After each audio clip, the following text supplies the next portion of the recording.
नमस्कार दोस्तों, स्वागत है आपका मेरे YouTube चैनल K7H ज्ञान में। आज की कहानी है सबसे बड़ा भक्त कौन। ऐसा नारद मुनि जी विष्णु भगवान जी से पूछते हैं। तो इस कहानी में क्या है वो देखते हैं। उससे पहले अगर आप मेरे चैनल पर नए हैं तो चैनल को सब्सक्राइब जरूर कर लें और वीडियो को लाइक शेयर करना ना भूलें। एक बार फिर देवर्षि नारद के मन में यह अभिमान पैदा हो गया कि वे भगवान विष्णु के सबसे बड़े भक्त हैं। वे सोचने लगे, मैं रात दिन भगवान विष्णु का गुणगान करता हूँ, फिर इस संसार में मुझसे बड़ा भक्त और कौन हो सकता है। किंतु पता नहीं श्री हरि मुझे ऐसा समझते हैं या नहीं। यह विचार कर नारद भगवान विष्णु के पास क्षीर सागर में पहुँचे और उन्हें प्रणाम किया। विष्णु जी बोले, आओ नारद, कहो कैसे आना हुआ। नारद बोले, भगवान मैं आपसे एक बात पूछने आया हूँ। भगवान विष्णु बोले, मैं तुम्हारे मन की बात जानता हूँ नारद, फिर भी तुम्हारे मुंह से सुनना चाहता हूँ। नारद ने कहा, हे देव, मैं जीवन भर आपका गुणगान करता रहा हूँ। पल पल हर क्षण मुझे बस आपका ही ध्यान रहता है। आप मुझे यह बताइए कि क्या मुझसे भी बड़ा आपका कोई अन्य भक्त है इस संसार में। भगवान विष्णु समझ तो पहले ही गए थे कि नारद को अपनी भक्ति पर अभिमान पैदा हो गया है, किंतु अपने मन की बात छुपाकर वे बोले, नारद, इस प्रश्न के लिए तो तुम्हें मेरे साथ मृत्युलोक चलना पड़ेगा। नारद बोले, ठीक है भगवान, मैं मृत्युलोक चलने के लिए तैयार हूँ। भगवान विष्णु नारद को लेकर मृत्युलोक चल पड़े।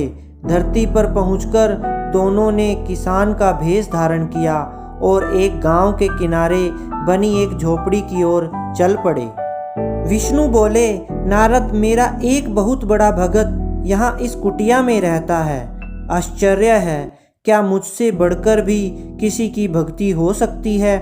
नारद के मुख से ऐसा निकला, क्या वह भी मेरी तरह आपका ध्यान लगाए रहता है। आओ स्वयं ही जान लोगे, विष्णु ने कहा और उस कुटिया की ओर बढ़ गए। किसान उस समय कुटिया के बाहर अपनी गाय को बांध रहा था। उसके मुख से हरि हरि गोविंद का स्वर निकल रहा था। किसान भेषधारी विष्णु ने उसके निकट जाकर नारायण नारायण कहा तो किसान ने विनीत स्वर में पूछा, आप कहाँ से आए हैं भद्र, मेरे लिए कोई सेवा हो तो निसंकोच बताइए। किसान वेशधारी भगवान विष्णु ने कहा, हम नगर जा रहे हैं पर अंधेरा घिरने लगा है। वन में जंगली पशुओं का डर है, इसलिए रात भर आश्रय चाहते हैं। किसान ने प्रसन्न भाव से कहा, मेरी कुटिया में आपका स्वागत है भद्र, और जो रखा सूखा घर में है आपके लिए हाजिर है। भगवान ने मुझे आप लोगों की सेवा करने का अवसर दिया है। बड़ी कृपा हुई उनकी। बाहर दालान ने एक खटिया पर दोनों को बिठाकर किसान अंदर गया और अपनी पत्नी से कहा, देवी, दो अतिथि आए हैं। किसान की पत्नी उस समय अपने बच्चों को भोजन परोस रही थी। धीरे से आटे का बर्तन दिखाती हुई बोली, घर में इतना सा ही आटा है और ये बच्चे और भोजन मांग रहे हैं। किसान बोला, कोई बात नहीं, हम अतिथियों को भर पेट भोजन कराएंगे। तुम बच्चों को आज कांजी बनाकर पिला देना। नारद और भगवान विष्णु ने उन दोनों का सारा वार्तालाप सुना, फिर भी परीक्षा के लिए भोजन की थाली पर बैठ गए। जब दोनों भरपेट भोजन कर चुके तो नारद सोचने लगे, यह सीधा साधा ग्रस्त भगवान का सबसे बड़ा भगत कैसे हो सकता है।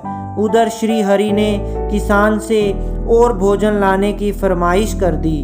बोले, मेरा पेट अभी भरा नहीं है, क्या और भोजन मिलेगा। किसान रसोई घर में गया और जाकर पत्नी से पूछा, कुछ और भोजन बचा है क्या। पत्नी बोली, बच्चे के लिए कांजी बनाई है, बस वही शेष है। विष्णु और नारद वह भी पी गए। किसान और उसके परिवार को भूखे ही सोना पड़ा।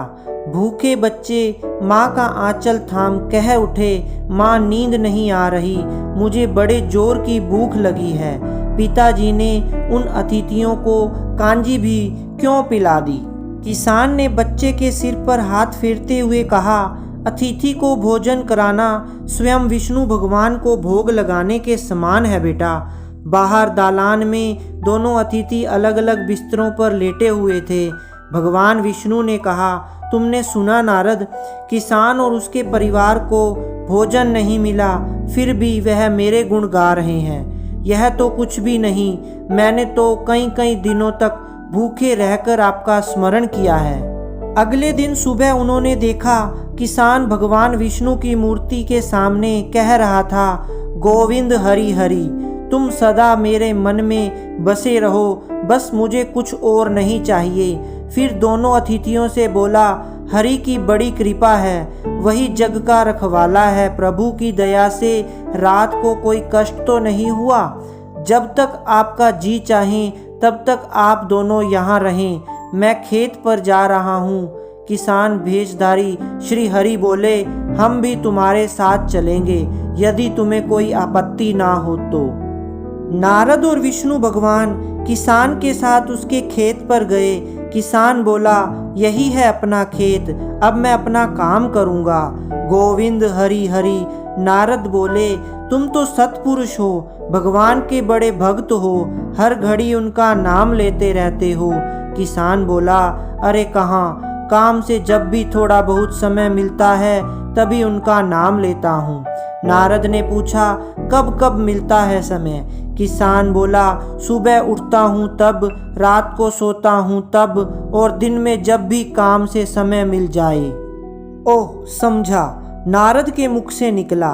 दोनों जब किसान से विदा लेकर चले तो नारद ने व्यंग्यात्मक स्वर में कहा, आपने सुना भगवान, वह सुबह शाम 2 बार ही आपका स्मरण करता है, जबकि मैं हर समय ध्यान करता हूँ, फिर भी आप उसे महान भगत बताते हैं। नारद की बात सुनकर श्री हरि चुप रहे, किंतु मन ही मन उन्होंने कहा, कारण भी जान जाओगे। नारद, विष्णु ने एक कलश को तेल से लबालब भरकर नारद को दे दिया और बोले, नारद, इसे अपने सिर पर रखकर बिना हाथ लगाए सामने वाली पहाड़ी तक ले चलो। ध्यान रहे इस कलश में रखे तेल की एक बूंद भी जमीन पर गिरने ना पाए। नारद बोले, यह कार्य सहज तो नहीं है। यह कहकर नारद ने कलश सिर पर रख लिया और पहाड़ी की ओर चल दिए। नारद पहाड़ी तक गए और लौट आए। विष्णु बोले, लौट आए नारद, ठीक है, अब यह बताओ कि इतनी दूर जाने और आने में तुमने कितनी बार मेरा स्मरण किया? नारद बोले, एक बार भी नहीं भगवान, करता भी कैसे, मेरा सारा ध्यान तो तेल और कलश की तरफ लगा हुआ था। श्री हरि बोले, तब तुम ही सोचो, वह किसान दिन भर कठिन परिश्रम करता है, फिर भी 2-4 बार मेरा स्मरण जरूर करता है, और तुम एक बार भी मेरा स्मरण नहीं कर पाए। विष्णु की बात सुनकर नारद के अंतर्चक्षु खुल गए। वह श्री हरि के चरणों में गिरकर बोले, मान गया प्रभु, जो संसार के झंझटों में रहकर भी आपका स्मरण करते हैं वे ही सबसे बड़े भगत हैं। तो दोस्तों, अगर ये वीडियो आपको अच्छी लगी हो और उपयोगी हो तो प्लीज़ वीडियो को लाइक, शेयर एंड सब्सक्राइब करना ना भूलें। थैंक यू दोस्तों।